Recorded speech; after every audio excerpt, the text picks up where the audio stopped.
So Indiaplaza is actually India's first e-commerce company. We started this in June '99. The company at that time was called fabmart.com, and we were the first pure play online shopping company in India.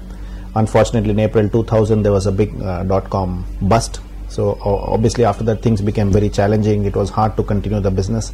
But we realized one thing when we started. So the one thing that we've learned over the years is that we were probably far ahead of our times. I mean, e-commerce is now happening in India. I think we were probably 7-8 years ahead of its times. So it is an advantage, it is a disadvantage sometimes. But the fact is that we did manage to pioneer something that today is becoming a very large industry. The reason we managed so far is when we realized things in 2001, 2002 were very difficult in terms of raising further capital and resources for online shopping and e-commerce.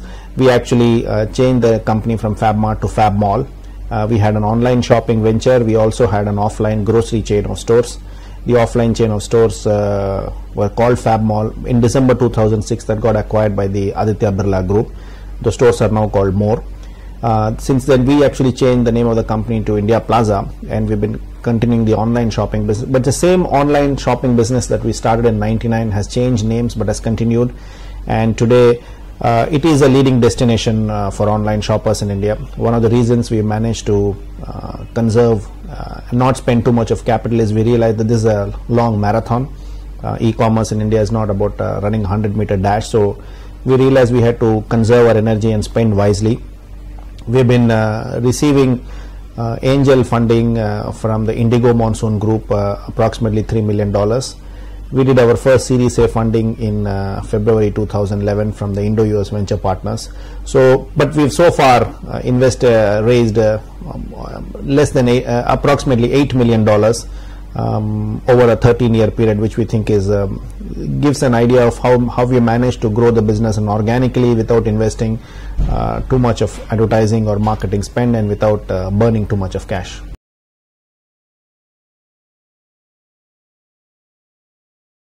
Well, I think by its very nature, retail requires a lot of capital, so there's a constant supply of capital that is required. But the key is that as our track record shows, we prefer to go out and raise capital only when we have a solid story. And the story that we are trying to build at Indiaplaza, a little bit different from other e-commerce companies in the market, is that we're trying to see how this can be a financially robust and sustainable model. We're trying to see whether we can make money in this business.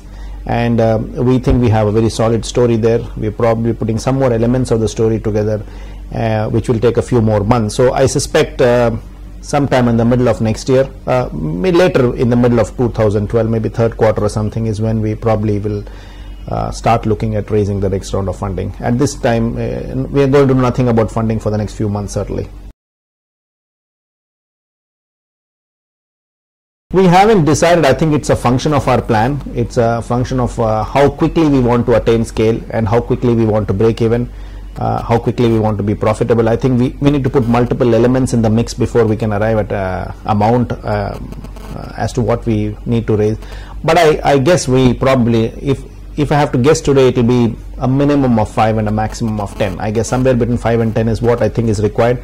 What we want to do is to make sure that the amount that we raise in the next round should last us till we are a net profitable company. We're certainly not looking at a Series D, a Series C, and a Series D, and a Series E, and a Series F.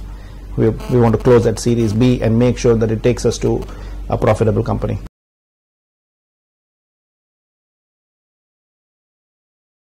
We're not sure. What we want to do is the point I was making is that we don't want to go into multiple series of rounds of funding till we can prove to ourselves and more importantly to the stakeholders and the investors that this can be a profitable and a sustainable financial model. Once we do that, which we think we should be able to do if we do a good Series B, we will then decide what we need to do, whether it's an IPO or we want to continue, or we raise another round of funding to just grow the business in a profitable manner. I don't think we've thought so far yet.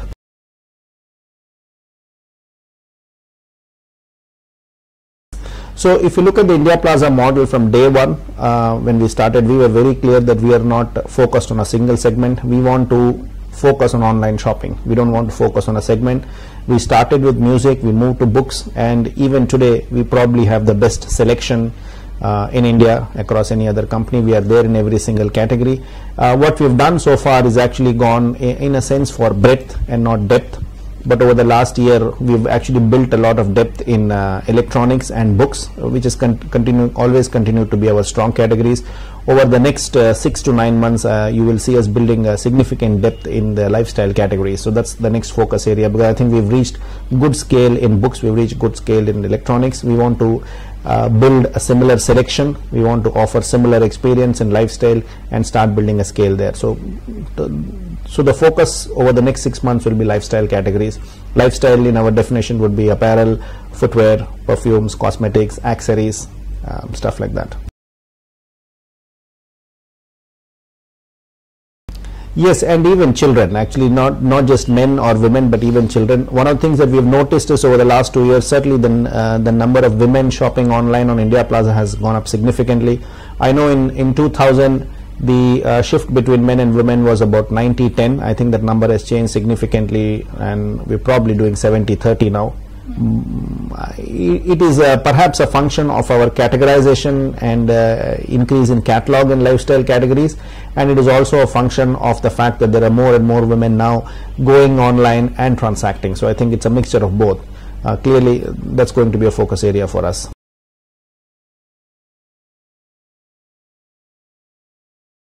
So it's hard to say what we will not do over the next 2-3 years, but what I can tell you right now is our plan has always been to build a very strong internet retail brand. We want Indiaplaza to be seen as a retailer and not a label owner. We certainly don't want to be a brand owner. And given that definition, I don't see us necessarily getting into private labels. Obviously private labels fundamentally are more profitable, gross margins are higher, but it requires a different set of skill, which at this point in time I'm not sure whether we want to build. So I think we will not go for private labels over the next year or so, but you never know in these things. I mean, it's a business that is evolving, it's an industry that is growing. Every few months there's a new change that happens. We'll have to keep moving with the time. So it's hard to say that we will do this or we will not do this.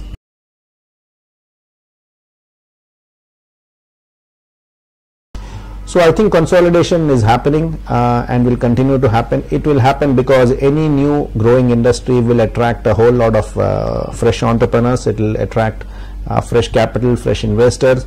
Obviously everybody is trying to scale the business in their own manner. Some of them are overspending, some of them are scaling the business by trying to sell below cost. So obviously it creates its own set. So a lot of these business models are sustainable only if there's an uninterrupted flow of VC capital, which we think is not going to be easy going forward. Therefore consolidation will happen, but it is not true of e-commerce. Any new industry which is growing at a rapid pace, you will see a lot of companies coming in trying to grow their business. Few will survive and make it big, many will close down or get acquired. So I think consolidation is the natural law that happens in most industries. It is happening in e-commerce. I am not surprised. I think you will see more happening going forward.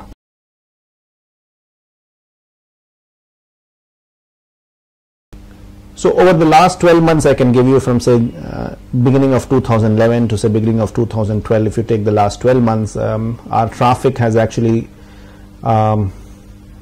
increased by about, we've seen about 6 to 7 times increase in traffic. We've seen about 5 times increase in gross merchandise value sales. We've seen 8 times increase in the number of items shipped. We're now consistently doing a little over 100,000 items a month.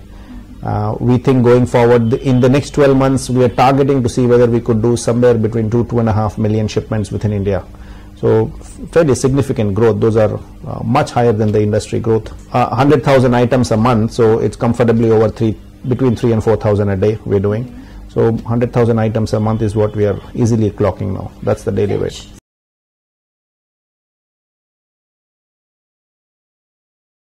So our strategy here is that we will use books to drive our volumes. We will drive electronics to drive our values. So those parts are already in place. So today books accounts for about 50 to 60% of our business by volume. Electronics is about 50 to 60% by value. So it's two different parts of our business.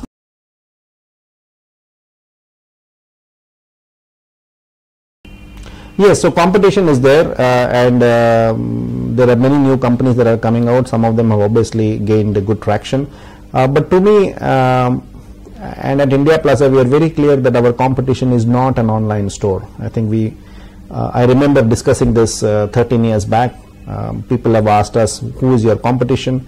And we said our competition are offline stores. I continue to maintain that our competition is offline stores. It is not another online store. And the reason is that if you take total organized retail in India and take online retail, it is probably 0.00001%, right? You can't compete in that space. I think our challenge, and it is not for Indiaplaza, I think it is a challenge for all online retailers to get more customers to transact online, move their business from offline to online. So if you ask me, do we have stiff competition? Yes, but it is not from online stores. Our competition is from offline stores. In the books category, we're competing with Landmark and Crossword. In the electronics category, we are competing with the Chromas and E-Zones. In lifestyle, we're probably competing with Shoppers Stop and people like that. We understand there are online stores who are doing well, traction is there, but I'm very clear that our competition, we have to compete successfully with the customer who is shopping offline. And if we can succeed in that, our business will grow at a significant pace.